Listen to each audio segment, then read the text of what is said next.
کے حوالے سے بہت کچھ گھوم رہا ہے مسلسل. مجھے اطلاع دی گئی کہ میں شہید ہو گیا ہوں. میں نے کہا بھائی نہیں ہوا, اللہ کا شکر ہے, فٹ فاٹ گھوم رہا ہوں. اس سے اندازہ ہوتا ہے کہ سوشل میڈیا کتنی پاورفل چیز ہے. کوئی بھی کچھ بنا کے چلا دے. جب مجھے واٹس ایپ کے اسٹیٹس کا استعمال نہیں آتا تھا تو فون پہ فون آ رہے ہیں, بھائی کیا ہوا کیا ہوا کیا ہوا. میں بتا رہا ہوں بھائی نہیں ہوا کچھ. تو اتنے کال کیسے ریسیو کرے آدمی, اتنے لوگوں کو کیسے خبر دے. فیس بک پہ پوسٹ چلوائی تو پھر کسی نے مجھے بتایا کہ اسٹیٹس پہ لگا دو. میں نے کہا واٹ از اسٹیٹس؟ تو میں نے ان کو اپنا موبائل دیا, انہوں نے موبائل پہ لگا دیا, میں خیریت سے ہوں, رپورٹ خیریت کی ہے. تو سوشل میڈیا بہت ہی خطرناک چیز ہے. کچھ کا کچھ بنا کے چلا دو مارکیٹ میں سب. جب تک تردید ہوتی ہے اس وقت تک جنازہ بھی ہو چکا ہوتا ہے. پھر تردید ہوتی ہے کہ کسی اور کا جنازہ تھا, حضرت جی کا نہیں تھا. خیر دیکھو یہ تو ایک فیک نیوز تھی, جس نے یہ چلائی ہے وہ پھر ایک الگ مسئلہ ہے, وہ کیا ہے. خیر لیکن ایک دن یہ حقیقت بھی ہوگی. ہم سب کی نیوز چلے گی. آج رفیع بھائی کا انتقال ہو گیا, آج مفتی صاحب کا انتقال ہو گیا, آج باپ کا نام کیا ہے بھائی, اسامہ بھائی کا انتقال ہو گیا, سمیع بھائی کا انتقال ہو گیا, شہنشاہ شیر شاہ بھائی کا انتقال, اور شہید تو ویسے ہی شہید ہو یار, آج شہید بھائی شہید ہو گئے یا انتقال ہو گیا. یہ سوچنا چاہیے کہ ایک دن ہم میں سے ہر شخص کا سچی مچی میں انتقال ہوگا. یہ ایک اتنی بڑی حقیقت ہے جس سے ہم غافل ہیں. دیکھو کسی کی موت زندگی کوئی بہت بڑا واقعہ نہیں ہے. یہ دنیا چل رہی ہے اسی پہ, پبلک پیدا ہو رہی ہے, اور پلیٹ فارم سے جب پرانی گاڑی نکلتی ہے تو نئی گاڑی آتی ہے. یہ تو چلتا رہے گا, لوگ مرتے رہیں گے, جیتے رہیں گے. خلق الموت والحیات, قرآن کہتا ہے میں نے موت اور زندگی کو پیدا کیا. ہم لوگ اس کو بہت اہمیت دیتے ہیں, لیکن اللہ کہتا ہے یہ ہوگا بھائی, پیدا اسی لیے کیا ہے مارنے کے لیے. سب مریں گے, سب کی نیوز چلیں گی. نیوز نہ بھی چلے اخباروں میں تو پرسنلی تو نیوز چلتی ہے نا. کوئی نہ کوئی کسی کا باپ ہوگا, کسی کا چاچا ہوگا, کسی کا ماموں ہوگا, کسی کا پھپھا ہوگا.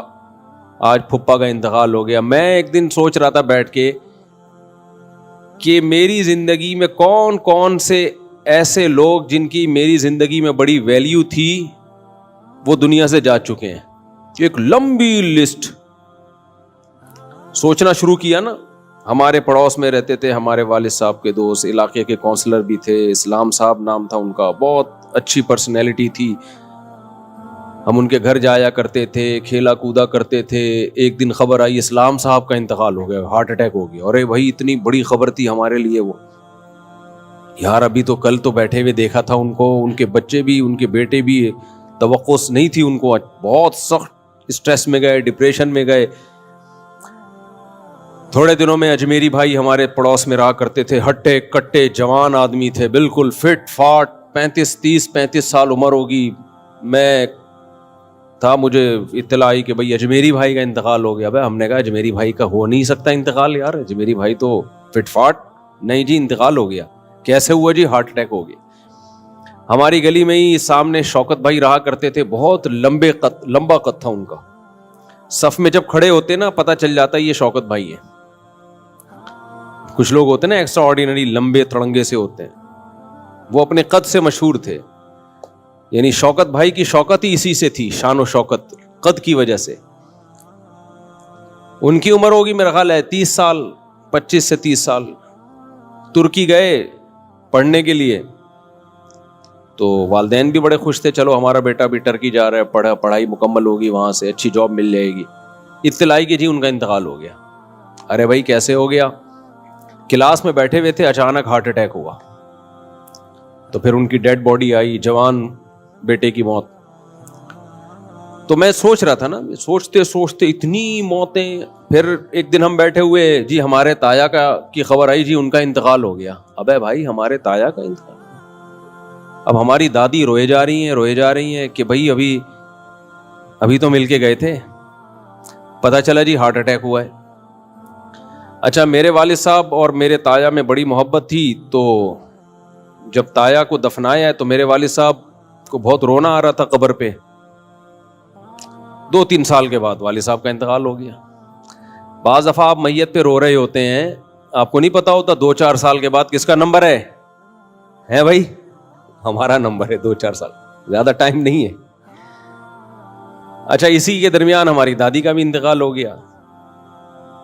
خبر آئی جی ہماری والدہ کی پھوپھی کا انتقال ہو گیا. خبر آئی جی ہمارے فلانے کا انتقال ہو گیا, ڈمکانے کا انتقال ہو گیا, یہ ہو گیا. گلی محلے میں جنازے اٹھتے اٹھتے اٹھتے اطلاع کہ جی ہمارے مولوی صاحب کا انتقال ہو گیا, جو پوری کمنٹری کرتے تھے, جنازہ آ رہا ہے جنازہ جا رہا ہے. ہزاروں جنازے پڑھائے انہوں نے, لیکن ہمیں اطلاع ملی کہ جی مولانا صاحب کا انتقال ہو گیا. دھچکا لگا ہمارے دل پہ, کیونکہ کئی سال ان کے ساتھ 30 سال ہم نے ان کے ساتھ گزارے تھے. 30 سال انسان کسی کے ساتھ گزارتا ہے, محبت ہو جاتی ہے اس سے. انتقال ہو گیا. تو اتنے جنازے اتنے ایکسیڈنٹ. ہمارے جامعہ کے ایک استاذ, ہمارے بڑے کلاس فیلو, بہت کلوز, ایک دن اطلاع ان کا انتقال ہو گیا. بھائی ابھی تو گل تو گپ شپ لگا کے گئے, جی کار کا ایکسیڈنٹ ہوا ہے, جی انتقال ہو گیا. میں نیو کراچی میں امام تھا, ایک بزرگ تھے بڑے زبردست, ان سے ہم نے بیان کروایا, بڑا پیارا بیان کرتے تھے, بڑے اللہ والے بزرگ تھے.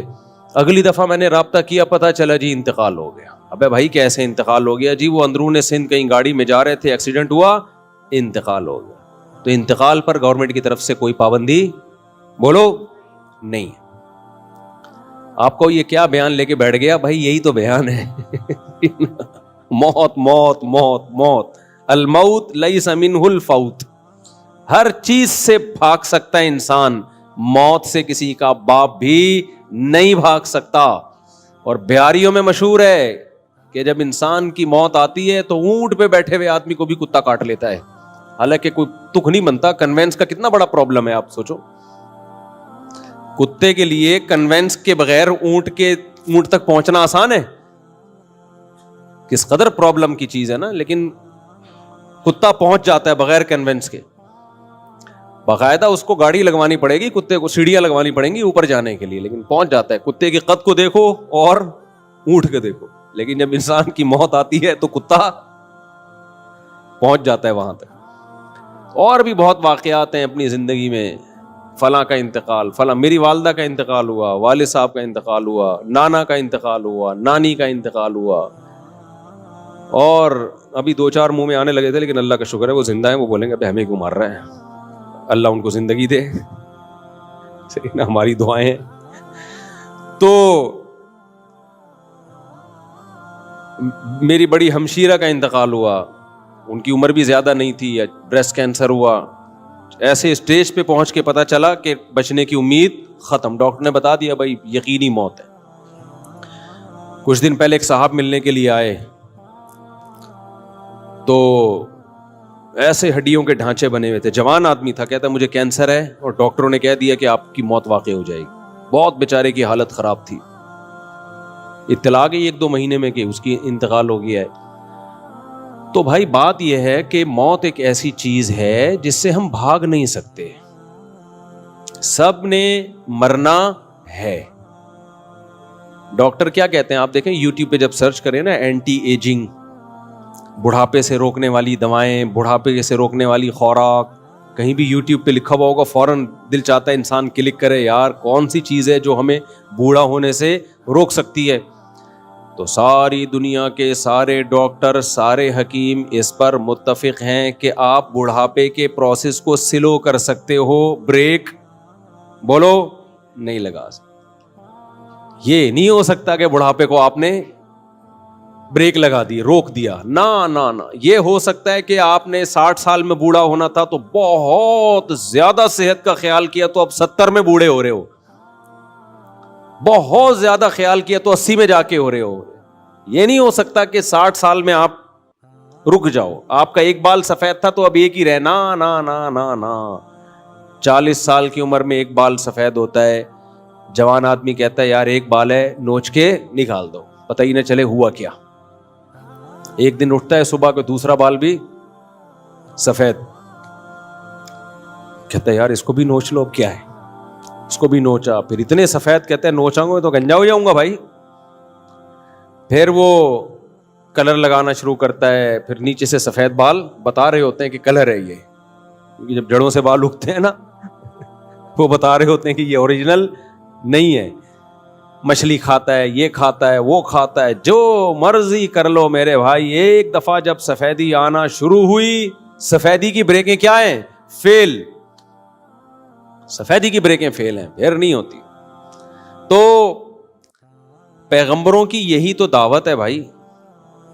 یہ جو قرآن مجید کی آیت ہے نا, اولم نعمرکم ما یتذکر فیہ من تذکر وجاءکم النذیر, اللہ کہتے ہیں جب جہنمیوں کو جہنم کے کنارے پہ لایا جائے گا جہنم میں ڈالنے کے لیے, تو آگ کو دیکھ کے وہ کہیں گے نا کہ یہ تو بہت سخت عذاب ہے. تو اللہ جواب میں کیا کہیں گے, کیا ہم نے تمہیں اتنی عمر نہیں دی تھی جس میں نصیحت حاصل کرنے والا نصیحت حاصل کر لیتا, کیا ہم نے تمہیں اتنی ایج نہیں دی تھی. وجاءکم النذیر, اور تمہارے پاس, ادھر توجہ میرے بھائی, اور تمہارے پاس ڈرانے والا بھی آ گیا تھا. یعنی اللہ کہیں گے ہم نے تمہیں اتنی عمر دی تھی کہ جس سے تم نصیحت حاصل کرنا چاہتے تو نصیحت حاصل ہو جاتی, پتہ چل جاتا صحیح غلط کیا ہے. یعنی عقل سے بھی تم فیصلہ کر سکتے تھے, لیکن تمہارے پاس ایک ڈرانے والا بھی آیا تھا. اب یہ ڈرانے والا کیا ہے؟ تو مفسرین نے بہت سارے مصداق اس کے بیان کیے ہیں کہ بہت ساری چیزیں ہیں جو انسان کو ڈراتی ہیں کہ موت کا وقت اب قریب ہے, اب انسان کا بچہ بن جا. فرمایا ان میں نذیر میں نبی صلی اللہ علیہ وسلم بھی ہیں, نبی نے آ کے ہمیں ڈرایا بھی ہے, خوشخبریاں بھی دی ہیں. ان میں بڑھاپا بھی ہے, اور علماء نے اس میں لکھا ہے اس نذیر جو قرآن نے کہا نا تمہارے پاس ڈرانے والا آیا, اس میں سفید بال بھی ہیں. سب سے پہلی علامت جو آپ کو ڈرا رہی ہوتی ہے نا, جو ہم ڈرتے تو نہیں ہیں, ہم کچھ اور ہی کاموں میں لگ جاتے ہیں, وہ کیا ہے؟ بالوں کا سفید. یہ سب سے پہلی علامت ہے کہ اب آپ ریورس ہونا شروع. جتنا پاورفل ہونا تھا نا, قرآن کیا کہتا ہے بھائی, ہم نے ثم یخرجکم طفلا, اللہ جب تمہیں ماں کے بطن سے نکالتے ہیں تم کمزور ہوتے ہو, خلقکم من ضعف, کمزوری میں بنایا اللہ نے تمہیں, بہت کمزور. آہستہ آہستہ خوراک ملتی ہے, دودھ ملتا ہے, پراٹھے ملتے ہیں, ڈبل روٹیاں, شکر ہے وہ بھی مل رہی ہیں آج کل, تبھی بچے ڈبل روٹی جیسے بن رہے ہیں. لیکن بہرحال پراٹھے ملتے ہیں, روٹیاں ملتی ہیں, آہستہ آہستہ بچہ کیا ہوتا ہے, پاور پکڑنا شروع. یہ پاور کب تک چلتی ہے؟ مینٹلی گروتھ بھی ہوتی ہے اس کی, اور جسمانی گروتھ بھی ہوتی ہے. حتی اذا بلغ اشدہ وبلغ 40 سنۃ, 40 سال تک اپنی فل طاقت اور قوت کو پہنچ چکا ہوتا ہے. سمجھ میں نہیں آ رہی میرا خیال ہے بات؟ تبھی ماہرین کہتے ہیں نا پہنچتا تو 30 سال میں, کیونکہ 30 سال شباب کی انتہا ہے. 30 سے 40 سال تک تقریباً ایک ہی جیسی کنڈیشن رہتی ہے اس کی. تو مینٹلی گروتھ 40 سال تک انسان کی کمپلیٹ. اس لیے قرآن نے انسان کی جو لاسٹ ایج ہے نا, جس کے بعد اب اس نے ڈھلکنا ہے, اب ریورس ہونا ہے, وہ کون سی ایج کو قرار دیا ہے؟ بولتے کیوں نہیں میرے بھائی؟ 40 سال. اس لیے کہتے ہیں نا کہ اگر آپ 40 سال میں بھی طاقتور نہیں ہو تو اب آپ فکر چھوڑ دو طاقتور ہونے کی, اب آپ کوئی اور کام کرو, ٹھیک ہے نا. پاورفل ہونے کی فکر آپ بولنے پہ گورنمنٹ نے پابندی لگائی ہے, اب طاقتور ہونے کی فکر. 30 سال میں بھی آپ طاقتور نہیں ہو تو اب آپ کوئی اور کام کرو, یہ کام آپ کے بس کا. ہوتے ہیں نا بہت باریک باریک 30 سال میں بھی بالکل باریک باریک, 40 سال میں بھی وہ کہتے ہیں یار میں موٹا ہو جاؤں. اب آپ موٹے تو ہو گئے لیکن وہ غلط والے موٹے ہو گئے. اب آپ چربی وربی چڑھ سکتی ہے, گھی کا ڈبہ بن سکتے ہو اب آپ. اب وہ جو ایک جو مسل کی پاور ہوتی ہے وہ لانا بہت مشکل کام ہے, سمجھتے ہو, وہ بہت مشکل ہے.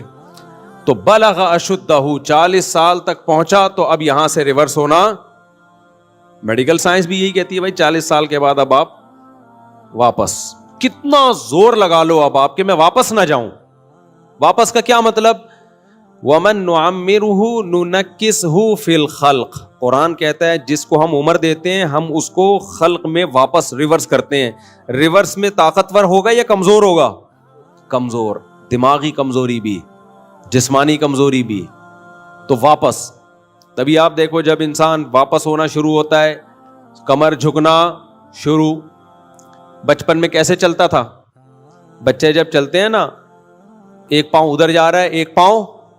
ہمارے ایک ریلیٹیو آئے جو بڑے، میں نے ایک دور میں دیکھا تھا ان کو 15-20 سال پہلے، بڑے ینگ جوان نا، فٹ فاٹ. تو اب آئے کچھ دن پہلے، اب ہمارے گھر کی سیڑھیوں پہ چڑھ رہے ہیں تو ایک پاؤں ادھر کو جا رہا ہے ایک پاؤں. میں نے کہا یہ آپ چڑھ کیسے رہے؟ کہہ رہے ہیں بس یار وہ دن گئے. کہہ رہے ہیں وہ دن گئے، اب تو ایسا ہی ہے. اور ہر اسٹیپ پہ آواز بھی نکل رہی ہے. زور لگتا ہے نا، آہ کی آواز آتی ہے. وہ ایک بوڑھا آدمی کہیں چلتا ہوا جا رہا تھا، کہیں ٹھوکر لگی تو اس کو اپنی جوانی یاد آئی نا. ٹھوکر لگی ایک دم بیچارہ لڑکا 3-4 قدم، تو کہنے لگا ہائے جوانی.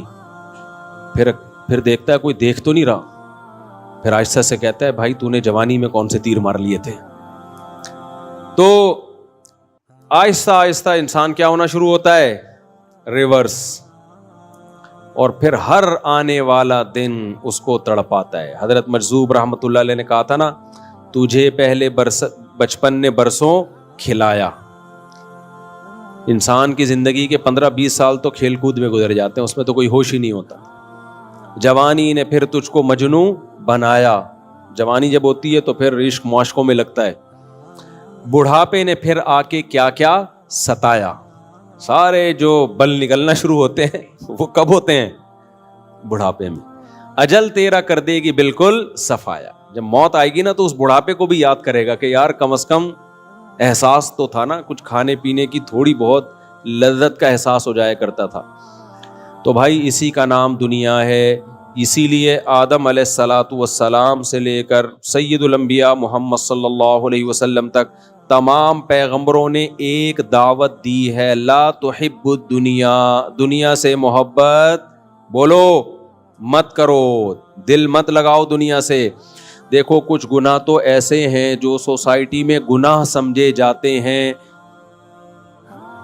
کچھ گناہ ایسے ہیں جو سوسائٹی میں گناہ سمجھے جاتے ہیں. کچھ گناہ ایسے ہیں جو اللہ کی نظر میں بہت بڑے جرم ہیں لیکن وہ گناہ سمجھے نہیں جاتے، حالانکہ زیادہ بڑے گناہ ہیں وہ، اور ان کے نقصانات بھی زیادہ ہیں. زنا ایک گناہ ہے لیکن لوگ اس کو گناہ سمجھتے بھی. وہ جملہ مکمل کرنا ہے آپ لوگوں نے. زنا ایک گناہ ہے، لوگ اس کو گناہ سمجھتے ہیں. کیوں نہیں ہے بھائی؟ ہیں. اتنے بھی کافر تھوڑی ہوئے ہیں لوگ کہ زنا کو حلال سمجھنا شروع کر دیں. یہ کہہ رہے ہیں نہیں ہے.